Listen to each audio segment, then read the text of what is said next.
Hi అండి అందరికీ happy Sunday. చూడు ఇక్కడ మా చిన్నోడు ఏదో సినిమా డైలాగ్ చెప్తా ఉన్నాడు.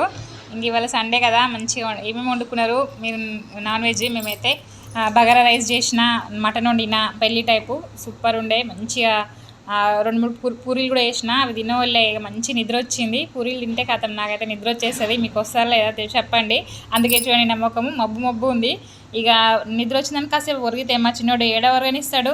వాళ్ళ నాన్న మసమిల్ని తెచ్చిండు నైట్. ఇక లేచి కట్ చేసి మమ్మీని ఒకటే పడతాడు అది తిన్నదాకా.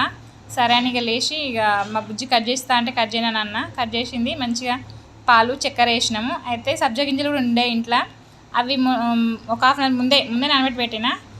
అవి కూడా కలిపి మిక్స్ చేసి మంచిగా తల ఒక్కొక్క గ్లాస్ వచ్చింది. ఒక పండుకు తల ఒక గ్లాస్ వచ్చింది. ఎక్కువనే వచ్చింది. మా చిన్నోడికి బాగా ఇష్టం కాబట్టి ఇంకొంచెం వానికి ఇచ్చేసిన, మిగిలింది కూడా. సో బాగుందనమాట. ఇలా జరిగింది మా సండే. మీది ఎలా జరిగింది? మీరు ఏం చేసిర్రు? మేమైతే సండే వస్తే లేజీ అంటే ముందు ఇంకా ఇంట్లో తినడం, మంచిగా వండుకోవడం, హాయిగా ఇంట్లో స్పెండ్ చేయడం, పిల్లలతో టైము ఆల్రెడీ రోజు ఉంటూనే ఉంటాం. కానీ సండే అంటే స్పెషల్ కదా. మాకైతే ఇదేనండి. సండే వచ్చిందంటే నాన్ వెజ్, పిల్లలతో టైం స్పెండ్ చేయడం. సండే ఇట్లా వస్తుంది అట్లా పోతుంది, ఎప్పుడు పోయిందో కూడా తెలియదు. సో ఇలా జరిగింది మా సండే. మీ సండే ఎలా జరిగిందో చెప్పండి. ఇదిగోండి నేనైతే టేస్ట్ చూసినా సూపర్ ఉంది. ఇంకా వాళ్ళ నాన్న కూడా ఇచ్చింది మా బుజ్జి. వాళ్ళ నాన్న కూడా చాలా బాగుందన్నాడు. మొత్తానికి వాళ్ళకి అందరికీ నచ్చింది. మీకు నచ్చితే లైక్ వేసుకోండి. ఓకేనా? బాయ్ అండి.